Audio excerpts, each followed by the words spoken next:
hear from a lawyer who gives like really thoughtful, informed, unbiased takes on this whole Blake Lively, Justin Baldoni debacle. You gotta follow this lady. Not actually golden. She explains the nuance in a really digestible way. I think she provides excellent perspective regardless of who you support in all of this. Okay.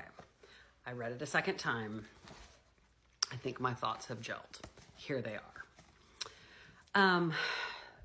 Of all the motions to dismiss on the Lively side that I've read, this is the one that I find the least impressive. It doesn't mean that the arguments are bad, but the way the information is presented is not what I was expecting. I was expecting a very sober document that was like, look, we know that this court is already inclined towards the New York Times dismissal arguments because he said as much when he entered the stay, right? Just for the New York Times, he said they had a likelihood of success. So what I thought we were going to get was a very sober motion that was like, look, you're going to dismiss the New York Times because of the fair reporting privilege. That really needs to extend to us as far as it possibly can because we gave them the information they reported on. And then you add on the litigation privilege because what they reported on ultimately was a filing in a quasi-judicial proceeding. And so, you know, the privileges and defamation going up against each other, you know, where does defamation end and the privilege begin, and make the argument for why they fit into that place. But what we got was vitriol.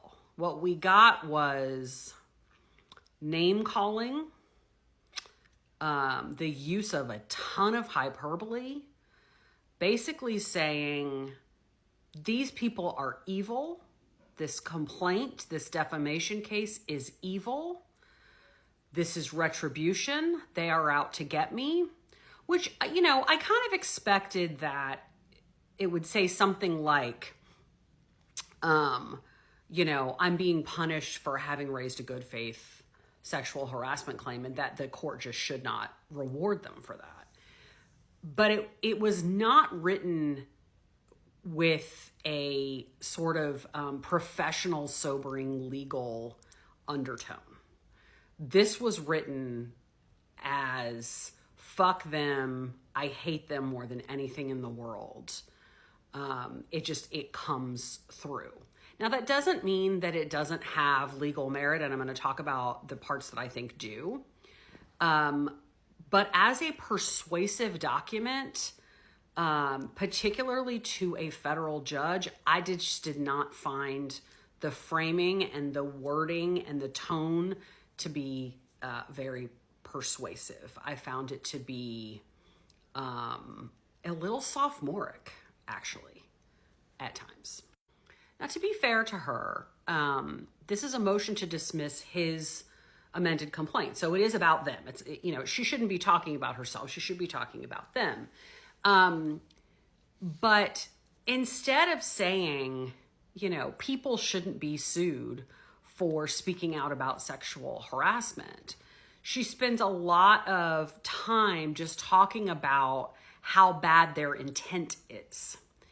And that doesn't really matter when it comes to whether they've pled appropriately in their complaint. I think she could have made the exact same legal arguments in a way that wasn't so personal, to just say, listen, Your Honor, you know, people have the right to bring defamation claims, but defamation claims shouldn't be used as a sword against people who are raising good faith sexual harassment claims.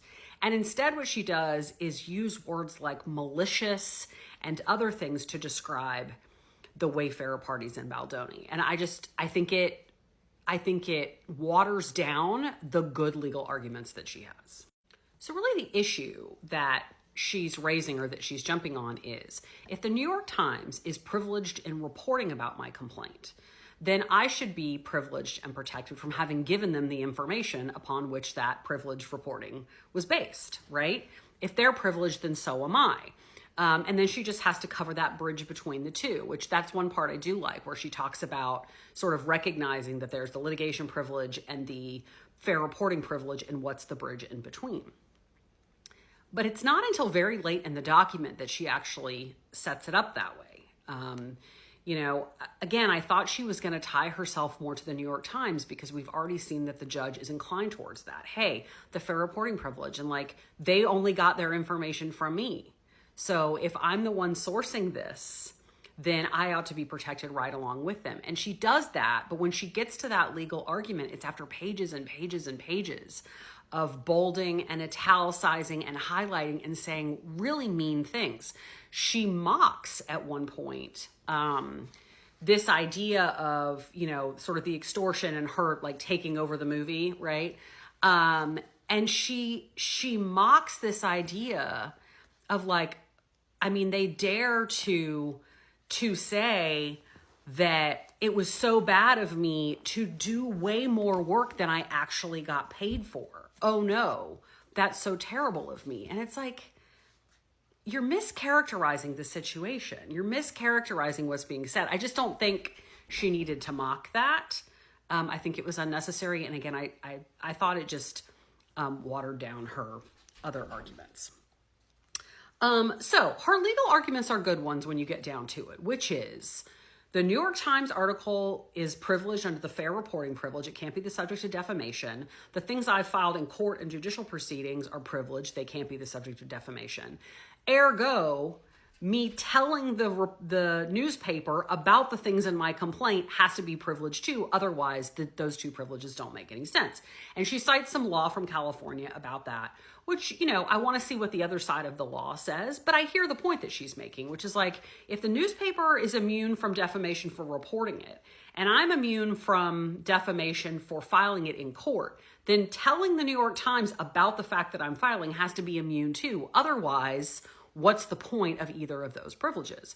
And it's going to be Friedman and Baldoni's job to come in there and say where that gap exists is where her liability is. And I'm interested to see what case law they're going to cite for that. I don't know enough about that narrow issue to be smart about it, but she does make those arguments pretty well.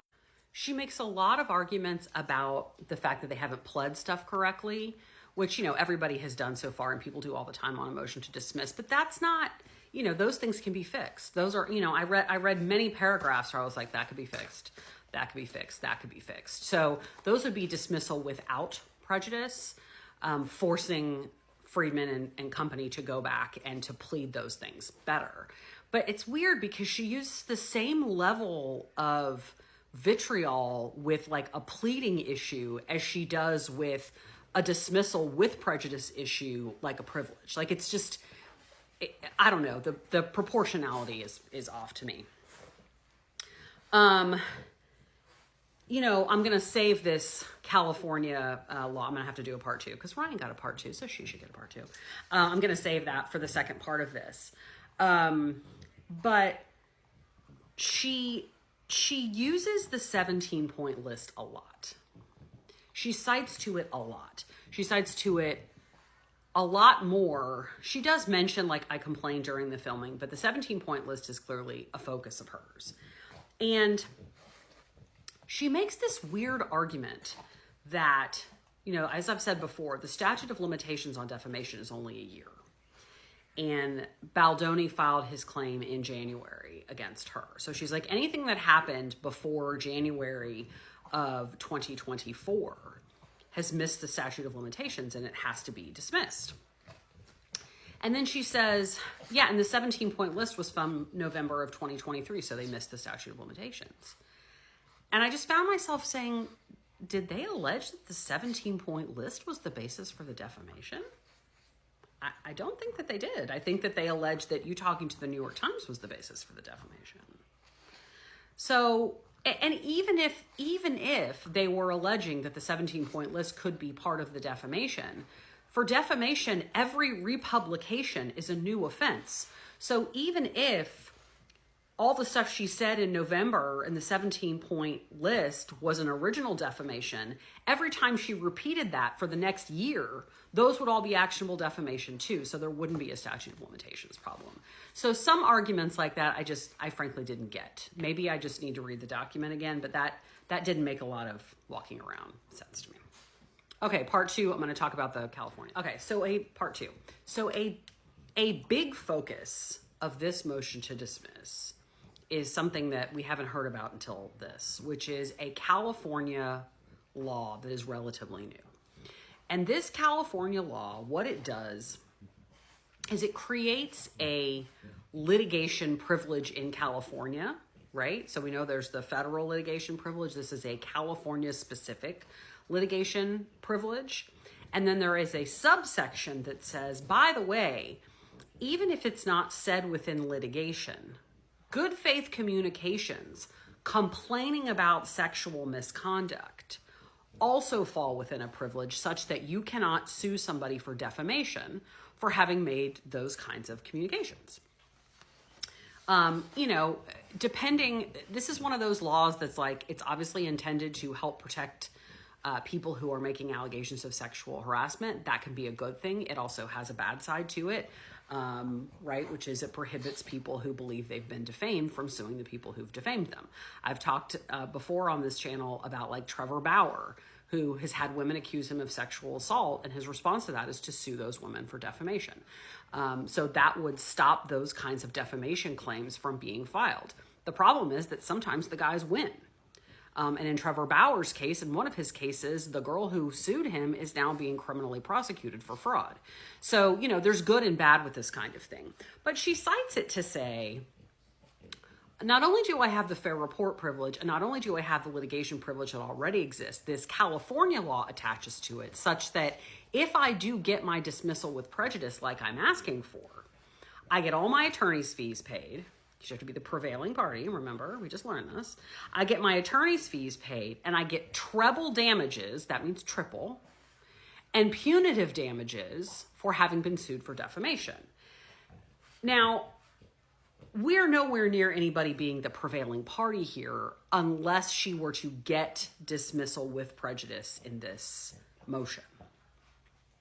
But I think that the citation of this is more as a threat. I think she has cited this to say to Baldoni and his team, if you guys think that you can just sniff past a motion to dismiss and keep this defamation case going, like, oh, what does it hurt? We'll just keep going until we get to the next stage.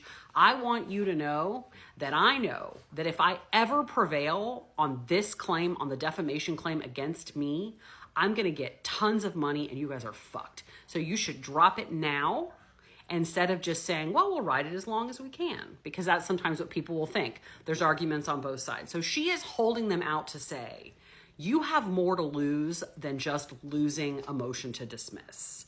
You could lose having to pay me attorney's fees and pay me all these extra damages. So I understand why she did it, and I think it was probably pretty smart to cite it. I will say that at one point in the memorandum, she says that this California law gives her immunity from defamation claims. And I think that's a mischaracterization. I haven't seen, and she does not cite any case law, and that word is not in the statute. I looked it up. I don't know that she's immune. Something being privileged and something being immune, they're in the same class, but they're different, right? It's like things being private and things being confidential. They're similar, but they're not the same. So I think she took a little bit of liberty there. But it makes sense for her to bring that statute up because it really puts the gun to Wayfair and Baldoni's heads to say, if you want to continue suing me for defamation, for complaining about sexual harassment, you need to know that there is potentially an extra downside for you, and I'm not afraid to use it. She then spends the rest of the document. I'm not going to go over the stuff that she argued that was the same as Ryan. She made pretty much the same arguments as Ryan on the WME stuff. But she really focuses on the fact that Wayfair cannot identify a false statement that I have made for purposes of defamation. I have to have said something, and that something had to be false. And they cannot point out what false thing I said. And she's right. I think the problem is that Wayfair is going to come back and say, well, you did all this in secret. And all we know is that the resulting product, meaning the article, had false information in it. So you must have given it to them. Ergo, you must have said something false. That's something the judge is going to have to shake out. And I'm honestly not sure what the right answer is there because I can see both sides of that argument. And then in a similar vein, she argues, even if they do have something that I said, and even if these privileges don't apply, they have not and cannot plead actual malice with regard to anything I might have said about my sexual harassment. Because remember, for actual malice, because she's a famous person, you have to show that the person either knew what they was saying was false, or they had reason to believe that it could be false. And she says, they haven't alleged that I knew that this was false, other than just sort of a blanket assertion that I'm lying about all this because I'm trying to get more control over the movie, or I'm afraid of having a bad reputation. And I think that has some legs to it. I think actual malice can be a really hard element. And she says, look, all the information that they have pled in their complaint, which remember is all that can be considered now, shows that I very much believe this to be true. I believed it to be true because I complained during filming. I believed it to be true because I brought up the 17-point list. I believed it to be true because I had the writer to my contract. All of those things actually support the idea that when I said I was sexually harassed or you were retaliating against me, I thought it was true. And then she also cites one of the text messages, and it is in Baldoni's complaint, where Baldoni actually says to Nathan, basically like, poor Blake, she really thinks that she's right about this. So she has some good actual malice arguments. My take on this is that she might be able to get out of the defamation for the sexual harassment claims, but not the retaliation claims. If I had to guess, sitting right here, right now, not having any idea what the Baldoni memo of law in opposition is going to look like, and I'm sure they're going to cite all kinds of laws that I am not aware of because I'm not a California-specific sexual harassment lawyer. Allegations of sexual harassment do tend to have more protection, and I think the fact that these things were brought up officially multiple times probably does hurt the actual malice argument. But I think that the retaliation is of a different flavor, especially because the New York Times article was more about the retaliation than it was about the sexual harassment. So it's possible that the judge grants her the whole thing and says there's no more defamation claim against you, period. It's possible that he says, there's defamation can live against you for retaliation, but not against you for sexual harassment allegations. He can split the baby that way, or it could be some other combination that I'm not thinking of. But the takeaway for me is that she's made some good legal arguments. She just didn't make them as persuasively as I thought she was going to. I think that the New York Times argument for its fair reporting privilege is her best argument on fair reporting privilege. So maybe she felt like she didn't need to reiterate it. But for what it's worth, and I'm interested in what all the PR people think, she did not come out of this. She did not come out of the box. And remember, this is really the first thing we've seen from her, other than this request for the subpoenas and the request for the protective order. This is really the first time she's addressed the allegations through her lawyers. And it is very clear that she does not want to come off as a victim or as meek. And I get that. I totally get that. I've seen a lot of women do that, but I think she might have overcorrected a little bit because, in my opinion, she hides some of her best arguments in all of the yelling. That's just my opinion. And I don't know this federal judge well enough to know whether that's going to turn him off. But it kind of, just reading it, you get into like the third page and you're like, okay, they're bad people. We got it. Where's the argument? So if I felt that way, I wonder if he might feel that way. It definitely has merit. All of them do. All the motions to dismiss have merit. I don't think anybody is really guaranteed a dismissal here. I continue to think that the New York Times still has the best shot. They know exactly what's coming, and it's not looking good for them. Friedman isn't the kind of lawyer who holds back, and the thought of Blake facing him, that's got to be terrifying for her. Now, for those who might not be familiar with legal procedures, a deposition is a serious deal. It's when someone is questioned under oath and every single word they say can be used against them in court. There's no room for PR spin, no carefully crafted statements, just raw, unfiltered truth. The person being questioned has to answer everything, even the uncomfortable stuff. And Here's where it gets interesting. Blake's legal team has been doing everything in their power to keep her from facing Friedman. That's not just a legal strategy. It's a clear sign that she might not be ready for what's coming. And that raises an even bigger question. If Blake is so confident in her claims, why is she so afraid of a deposition? The judge officially ruled that both lawsuits would be combined into one case. That means this won't drag out for years in a messy back and forth legal battle. Instead, we're looking at a high-stakes courtroom showdown with everything on the line. And guess what? The trial date is locked in for March 2026, unless, of course, they reach a settlement before then. But as for a settlement, no chance at all if it's up to Justin's lawyer. He's ready for a fight and is making no secret of it. Has been destroyed by this. The company, the individuals of the company. This is a really serious thing. And in this day and age, the only way that you can truly get back and is to prove your innocence. It's not be found guilty. It's to prove your innocence. And that's what we're actively working to. So that may only be able to be done in a courtroom. But let's be real, if this actually goes to trial, Blake is in serious trouble. In this case, it's way bigger than just what happens in court. It's unfolding in the court of public opinion, too. And let's talk about that website he launched. It's a brilliant move. Blake used the media to go after him, and now he's using the internet to fight back. He's not just defending himself in court, he's winning the PR battle, too. At this point, you've got to wonder. Blake Lively has a history of lying, or her family does. I stumbled upon the most bizarre thing that Blake Lively said in an interview back in 2009 with Mary Claire, and she was on the cover. Let me show you what she claimed in this interview. The interviewer asks her about how she went to 13 different schools growing up, and she says, "When I was only 3 years old, my mom enrolled me in first grade. My older brother was supposed to start school, but he didn't want to go alone, so my mom told them I was 6 since I was so tall. But after a few weeks, they said they would have to put me in mentally disabled classes because I wasn't up to pace with the rest of the kids. They thought that I was slow because all I wanted to do was sleep while the other kids were doing their projects. So my mom took me out of school." What?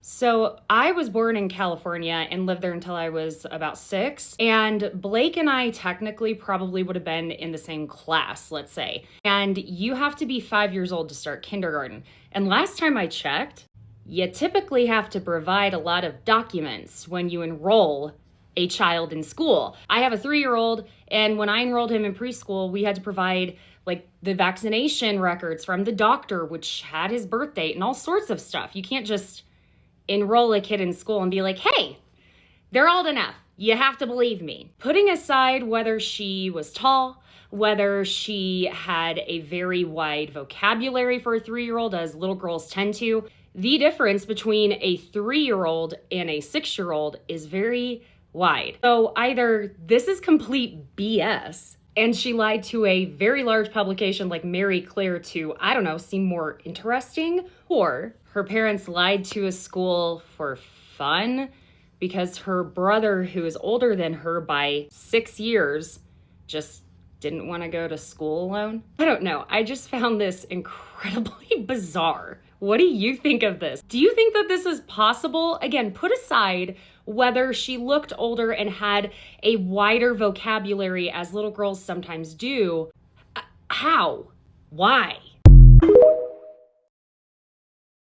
Justin Baldoni is now countersuing his former publicist, Stephanie Jones. She's being sued for breach of contract and breach of implied covenant in good faith and fair dealing after she sued him for breach of contract. Baldoni claims that his former publicist decided to stir up unnecessary drama and discord, throwing elbows for self-interested reasons, undermining and eventually terminating Jennifer Abel, who was the Jones Works point person at Wayfarer at the time, refusing to follow instructions, and just generally causing more problems. And Jennifer Abel is named as a co-plaintiff in the countersuit, and per the complaint, Stephanie Jones largely did not hide that Baldoni was of lower prestige client, as opposite to bigger stars she represented like Tom Brady. And when Jennifer Abel no longer worked at Jones Works, she hired Melissa Nathan as PR crisis manager for Baldoni and Wayfarer. The countersuit alleges that when Jones found out, she was furious and immediately lashed out at Abel, pressuring her to disparage Nathan as a demonstration of loyalty to her. And the countersuit also accuses Jones of contacting Daily Mail reporter on on October 8th of 2024 in direct violation of Abel's instructions on behalf of Wayfarer